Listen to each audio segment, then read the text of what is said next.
Nós vamos hoje de uma forma diferente para quem está em casa. Teremos um parceiro missionário nosso pregando. Por razões óbvias, ele não pode aparecer, mas nós vamos ouvir a sua voz. Nós vamos ter, o nome dele é Caetano, e ele vai trazer uma mensagem para nós. Se você estivesse aqui na igreja, você que está em casa, você ia ver pessoalmente. Mas ouve a voz, a mensagem do Senhor, os textos serão colocados aí. Esteja atento à mensagem da palavra de Deus que será exposta. Quero convidar o Caetano, que vem aqui, nós vamos orar, e ele trará o recado do Senhor para nós nesta noite. Vamos orar?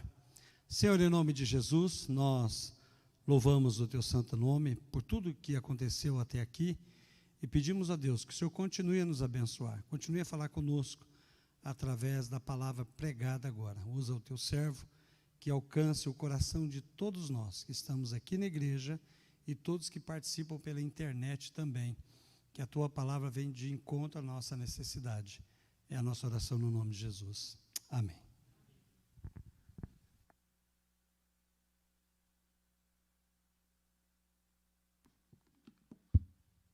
Boa noite, irmãos. Graça e paz. Muito bom poder estar com vocês, compartilharmos, louvarmos ao Senhor. Não estava no roteiro, mas eu quero convidar vocês a lembrar do último cântico que cantamos. Você está lembrando a letra? Por amor. Como começa o cântico? Eu até pesquisei a letra aqui no Google para lembrar. Bem mais que as forças, poder e reis, que a natureza e tudo que se fez. Continua, bem mais que tudo criado por tuas mãos, Deus, tu és o início, meio e fim.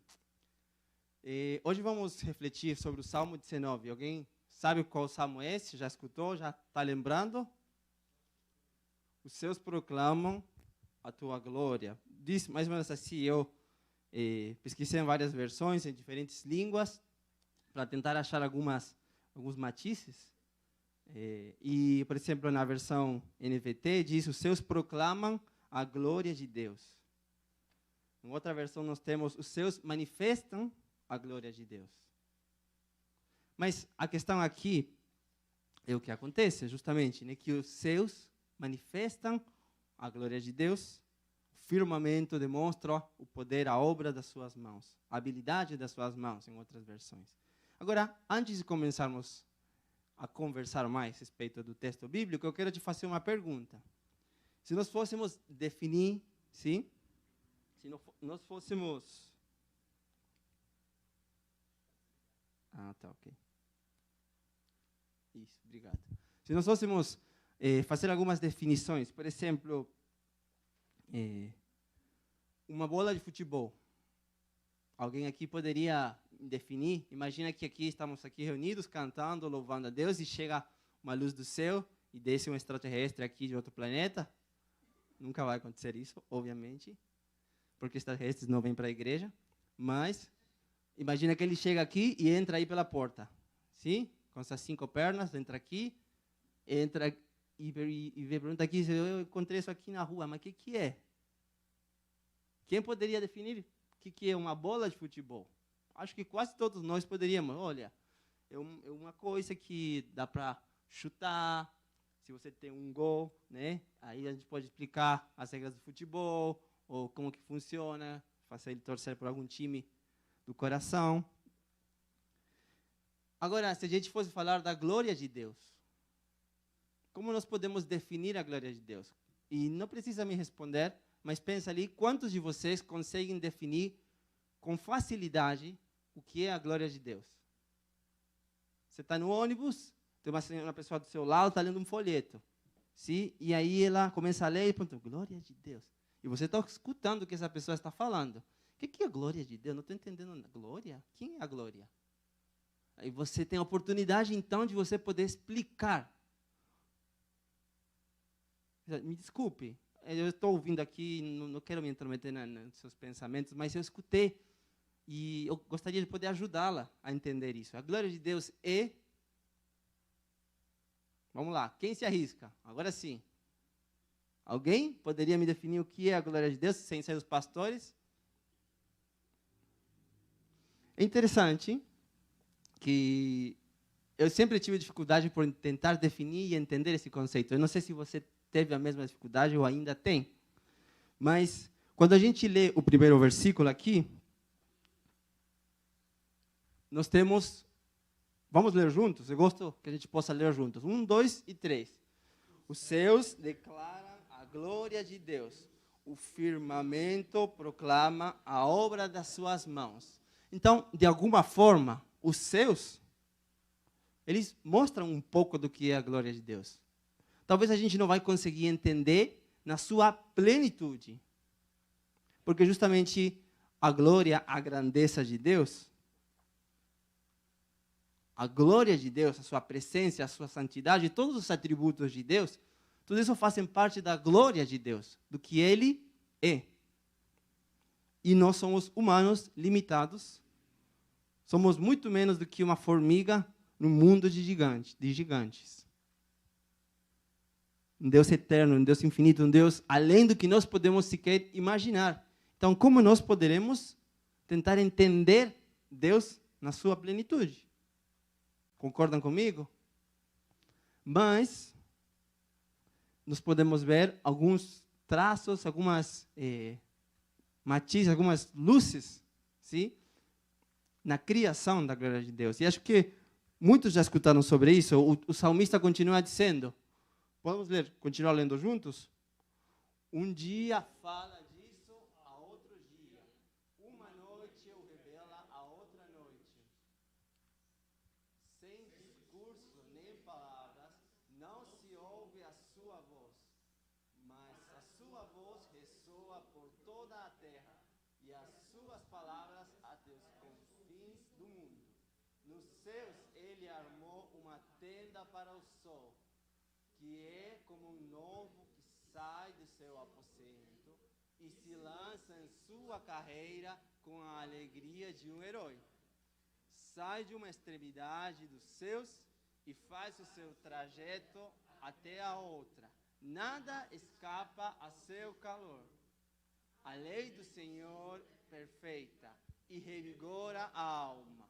Os testemunhos do Senhor são dignos de confiança e tornam sábios os inexperientes. Os preceitos do Senhor são justos e dão alegria ao coração. Os mandamentos do Senhor são límpidos e trazem luz aos olhos.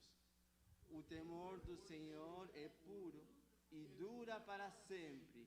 As ordenanças do Senhor são verdadeiras, são todas elas justas. São mais desejáveis do que o ouro, do que muito ouro puro. São mais doces do que o mel, do que as gotas do favo. Por elas o teu servo é advertido. Há grande recompensa em obedecer-lhes. Quem pode discernir os próprios erros? Absolve-me dos que desconheço. Também guarda o teu servo dos pecados intencionais, que eles não me dominem. Então serei íntegro, inocente de grande transgressão. Que as palavras da minha boca e a meditação do meu coração sejam agradáveis a ti, Senhor, rocha e meu resgatador. O salmista, então, começa o salmo justamente definindo um pouco, né, de onde nós podemos conhecer esse Deus, a sua glória. E ele diz que os céus contam dessa glória.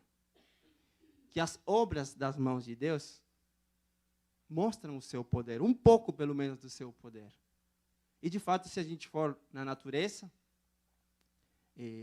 temos uns irmãos conhecidos que estiveram passando um período em Foz do Iguaçu, e eles tiveram a oportunidade de conhecer ali as cataratas do lado argentino e do lado brasileiro. Qualquer um dos lados, você poderia ficar 1 hora assim, olhando, simplesmente tentando entender, tentando pensar ou escutando o barulho das águas. Claro que você leva uma cotovelada, algum que passa, mas se você encontrar algum cantinho para ficar quietinho, você pode admirar a criação de Deus, o poder de Deus. Se você vai para a praia, a mesma coisa, você consegue admirar um pouco do que Deus fez. Se nós estamos aqui, mesmo com toda o conforto, a estrutura que o homem constrói, mas começa uma tempestade elétrica, do nada a energia, como já aconteceu algumas vezes, somos impotentes ante o poder da natureza, ante um pouco do poder do nosso Deus. Porque na criação, na natureza, nós vemos um pouco do que Ele é. Então, imagina quão poderoso realmente é o nosso Deus. Tão poderoso assim, que outros salmistas e até em diferentes outros escritores da Bíblia, eles dizem, por exemplo, o Salmo 121, levantarei os meus olhos para os montes. De onde virá o meu socorro? E eu acredito, e a experiência de ver algumas montanhas, quando você olha para essa gigantesca coisa de terra, perto ou longe, você para pelo menos um pouco para admirar essa criação. E às vezes você pergunta, de onde virá o meu socorro? Esses dias eu fiz essa pergunta, lembrando desse salmo que estamos decorando em casa, lembrando dele. Eu estava, acho que era no meu quarto, e eu estava deitado e pensei, Senhor, de onde virá o meu socorro? E eu me imaginei pequeno, mas com um Deus poderoso. Poderoso que pode criar isso e muito mais. O apóstolo Paulo, na sua carta aos Romanos, diz, pois desde a criação do mundo, os atributos invisíveis de Deus, seu eterno poder e sua natureza divina, têm sido vistos claramente, sendo compreendido por meio das coisas criadas, de forma que tais homens são indesculpáveis. O profeta Isaías diz, e clamavam uns aos outros, dizendo, Santo, Santo, Santo é o Senhor dos exércitos. Toda a terra está cheia da sua glória. Por onde nós formos na terra, nós podemos nos encontrar com diferentes manifestações do poder de Deus. Mas você sabe uma coisa? Não é suficiente. Os teólogos falam da revelação geral, que é justamente isso, a criação, mas falta algo. E esse Salmo 19, justamente começa, depois desses primeiros versículos, primeiros 6 versículos, que ele fala sobre a criação, sobre a beleza da criação, sobre como o sol nasce e vai para o outro lado e se põe, e como essa beleza, isso mostra quão grande é nosso Deus. Mas então agora vem a outra parte, e ele começa a mostrar que isso aí não é suficiente. Não é suficiente a gente sentar e admirar a Deus. Não é suficiente a gente sentar e crer em Deus. Não é suficiente. A gente sabe que tem outros seres que também creem. Mas não é suficiente com simplesmente crer que existe um Deus. Crer que existe um ser criador. Até cientistas, hoje em dia, eles, mesmo que não sejam cristãos, muitos são criacionistas. Eles entendem que tem um ser inteligente superior que criou o nosso mundo. Alguns acreditam em nosso Deus, outros não. E aí tem viagens de todos os tipos. Então, não é suficiente com aceitar que tudo isso é criado por alguém poderoso. E o salmista continua comparando. E eu quero te levar a pensar, sim, eu coloquei ali destaque. Nós temos no verso 7, a lei do Senhor é perfeita e revigora a alma. A lei, a palavra de Deus, ela é perfeita. Concorda comigo? Ok. Ela revigora a alma. Ela nos traz esperança, nos traz paz. O salmista está nos mostrando, então, que nós temos como conhecer um pouco a Deus pelo que está à nossa volta, podemos conhecer a sua glória, o que Ele é, mas nós precisamos também nos aproximar da sua palavra. O verso 8 ele diz: os preceitos do Senhor são justos e alegram o coração. E aqui eu quero me deter com você. O primeiro, no verso 7, ele diz que é perfeita e revigora a alma. Parece uma mensagem feliz. Sim, a lei de Deus é perfeita. Ela traz, revigora a nossa alma. O próximo, também os decretos do Senhor, os preceitos são justos. Opa, mas espera aí. Eu sou injusto. Eu sou um pecador. Se eu entendo quem eu sou diante de Deus, nos irmãos cristãos, aqui o texto tem que começar a mexer conosco. E eu, quando li esse texto o outro dia, eu comecei a perceber como o salmista vai virando aqui o jogo. Começa com um louvor, com algo bonito, a criação, mas aos poucos ele começa a virar aqui o jogo e trazer a realidade do que é conhecer a Deus, de verdade. Então ele diz que os preceitos do Senhor são justos. Para aquele que é injusto, que comete pecado, ele traz justiça. Alegra o coração, sim. E nós sabemos que em Cristo, nossa alegria é completa. Continua no verso 9. O temor do Senhor é puro e dura para sempre. E as instruções do Senhor são verdadeiras e todas elas são corretas. A gente precisa crer que a palavra do Senhor é nossa única regra de vida e fé. Não o que acontece ao nosso redor, não a nossa própria opinião, não o que a gente acha que é o melhor, senão o que a palavra de Deus disse. Novamente, paro para pensar no meu dia. Quantas vezes eu oro por uma decisão mínima, pedindo a direção de Deus? Como a gente tem o profeta Samuel, que quase tudo que ele fazia, ele parava e orava e pedia a direção de Deus. Ou grandes homens de Deus que faziam a mesma coisa. Nós precisamos lembrar, irmãos, que nós temos um Criador, mas como a gente como a gente viu no domingo, na aula, nós não fomos criados e deixados ao acaso neste mundo. Ele está ali. Ele nos dá regras para viver. Não como se fosse um autoritário, mas sim aquele que quer segui-lo precisa conhecer para viver no caminho que ele está indicando. Continuamos no verso 10 e diz: são mais desejáveis que o ouro, mesmo o ouro puro. São mais doces que o mel, mesmo que o mel que goteja do favo. Eu tive que perguntar para algumas pessoas o que é o favo, porque eu não conhecia essa palavra. Espanhol, pelo menos eu nunca tinha escutado. E quando parei aqui e eu comecei a pensar que a palavra de Deus, ela precisa ser doce para mim, eu me fiz outra pergunta. Quantas vezes no meu dia a dia eu desfruto de separar um tempo para ler a Bíblia? Aprendi uma expressão aqui no Brasil. Às vezes é na força do ódio. Às vezes nós precisamos ser disciplinados.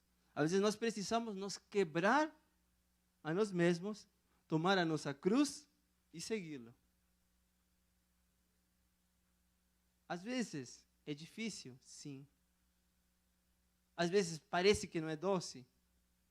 Parece. Mas eu não estou aqui para provar uma comida que é doce. E a gente sabe muito bem que o Senhor Jesus falou que aquele que quer ser meu discípulo, tome sua cruz cada dia e me siga. Não vai ser fácil. Uma cruz não pesa meio quilo.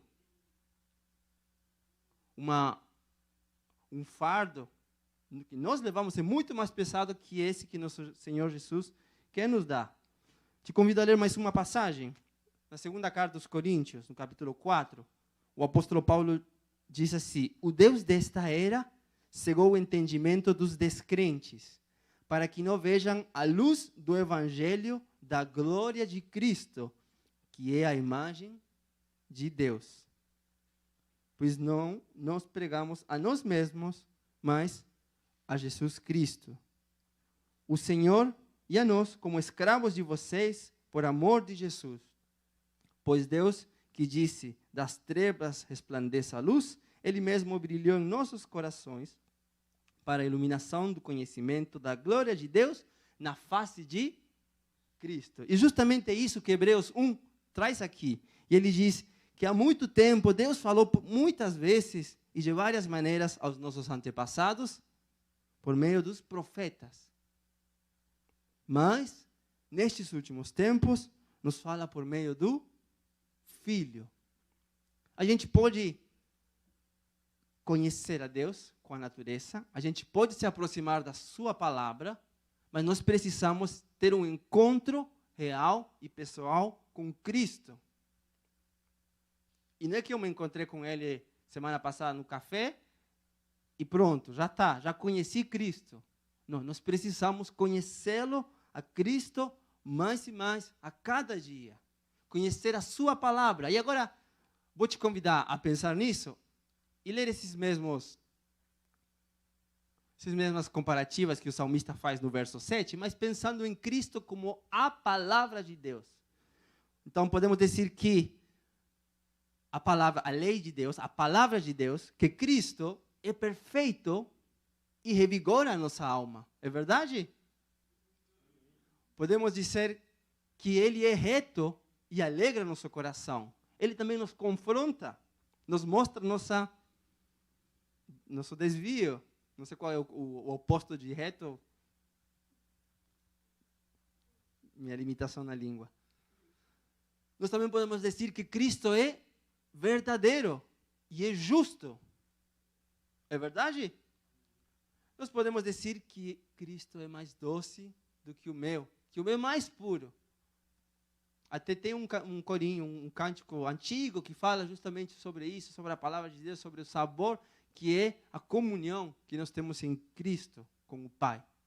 Então, irmãos, quando a gente olha para o Salmo 19, a gente vê aqui a progressão do salmista. Eu vou fazer um pequeno repasso para voltar nos trilhos.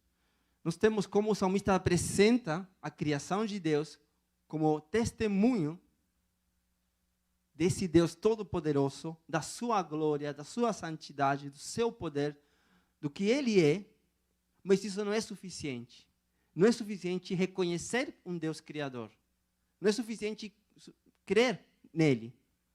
Precisamos conhecer a sua lei. Mas precisamos não só conhecer a sua palavra, precisamos conhecer aquele que é a palavra, aquele que veio trazer a revelação completa de Deus, a Deus mesmo. Nós precisamos conhecer a Ele. Ele diz no capítulo 17 de João: eu faço o que o meu Pai me manda fazer.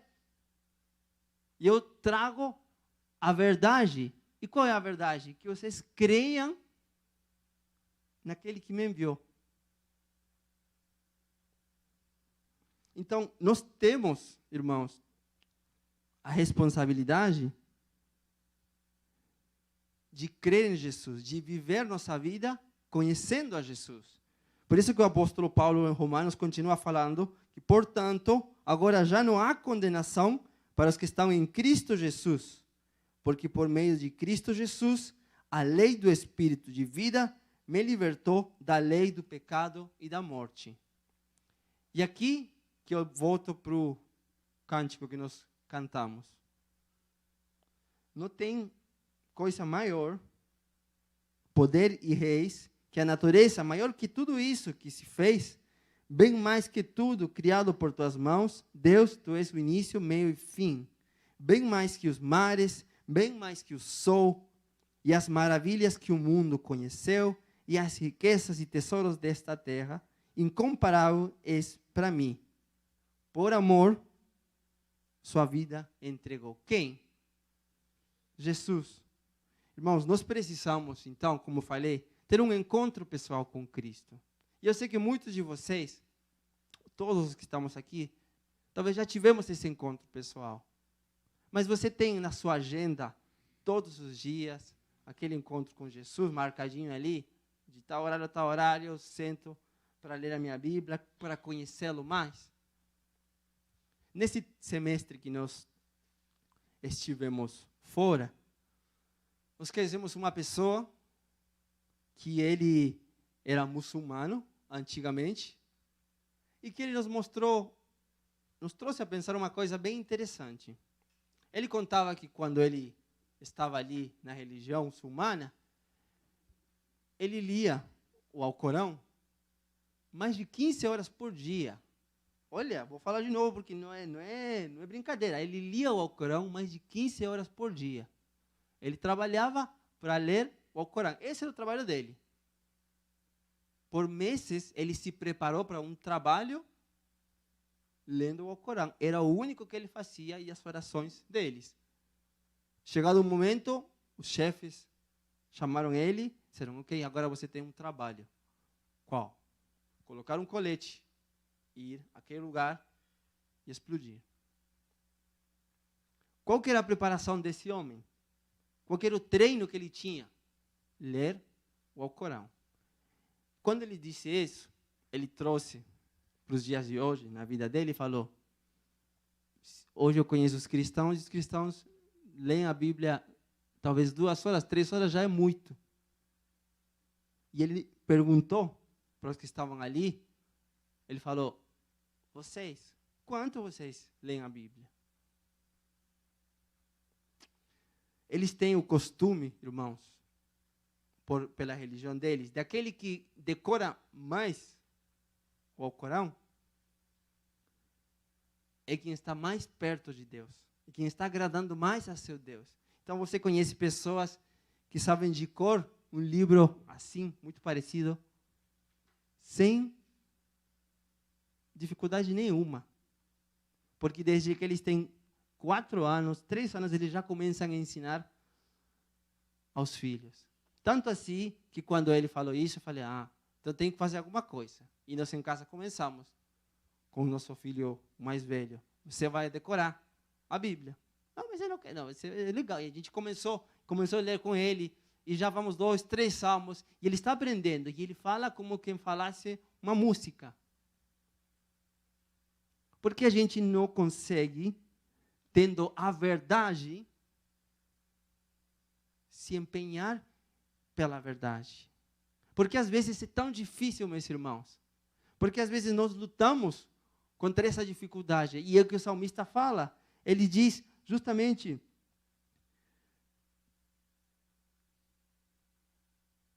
também, no verso 13, também guarda o teu servo dos pecados intencionais, que eles não me dominem. Às vezes nós não temos vontade de orar, às vezes nós não temos vontade de ler a Bíblia, às vezes nós não temos vontade de ir para a igreja, às vezes não temos vontade nem de falar com nosso vizinho ou nosso irmão, nem de ir para o trabalho, mas como me pagam, tem que ir para o trabalho. Mas as coisas que têm a ver com Deus, a gente não faz. Hoje eu já acordei tarde, ou não tenho vontade de ler a Bíblia, nem de orar, eu faço assim, qualquer jeito, sabe? Leio um versículo, leio um presente diário, só já foi. E aí as pressas indo para o ônibus. Nem com a concentração, uma dedicação para isso. Meus irmãos, a minha oração é a mesma. Que o Senhor me ajude, que o Senhor nos ajude a poder justamente mandar embora esses pecados que eu faço porque eu quero fazer. E não estamos falando só disso, existem outras coisas. Cada um conhece aqueles pecados de estimação. Cada um conhece a realidade do seu coração. Deus conhece mais do que ninguém. O salmista termina esse salmo com um versículo que parece um pouco desconexo da linha de pensamento. Ele fecha e diz assim, que as palavras da minha boca e a meditação do meu coração sejam agradáveis a ti, Senhor, minha rocha e o meu resgatador. Que as palavras da minha boca e a meditação do meu coração sejam agradáveis a Ti. E eu fiquei com uma coisa na minha cabeça, nesse tempo, fora, que todos os que estavam com a gente falavam, que estavam nos trazendo o curso, falavam, e eles diziam assim: vocês precisam falar. A gente às vezes vem com o pensamento que precisamos fazer a mensagem para a gente poder compartilhar de Jesus. Não, mas é um amigo, mas eu quero me aproximar dessa mensagem. Cada realidade é uma realidade, irmãos. Mas quando você tem a oportunidade de falar, fale. E é interessante que aqui, o salmista, ele não está falando de ações. É um salmo, é um cântico, é uma oração que tem a ver com o que está acontecendo dentro. O salmista olhou para a criação, olhou para a palavra e ele pensou tudo isso e trouxe para a vida dele. Eu quero te levar a fazer o mesmo, meu irmão. Quero que você pense nas grandezas de Deus. Quero que nós pensemos em quanto Deus tem sido bom com você. Quanto Deus tem sido bom com a gente. Quantas bênçãos aconteceram só nesses 3, 4 dias de semana? Quantas coisas boas você já agradeceu ao Senhor?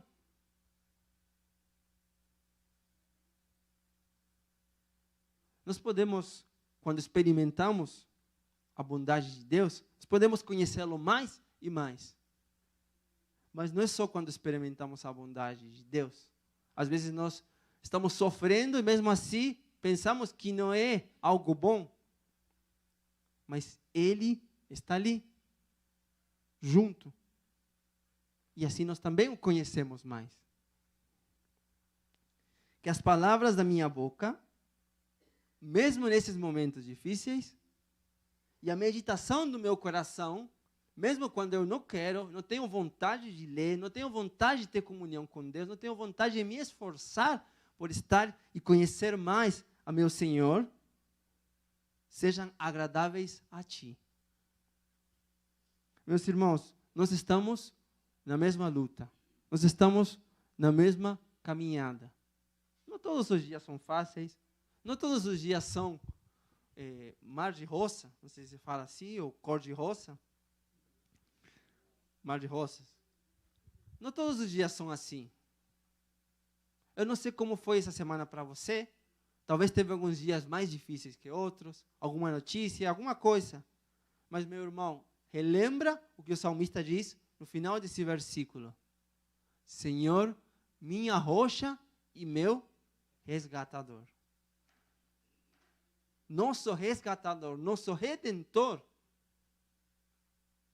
Ele sofreu no meu lugar, no teu lugar. Mas não é para que eu fique feliz e contente. Às vezes precisamos continuar lutando e caminhando. E eu quero finalizar te convidando, irmão, mais uma vez,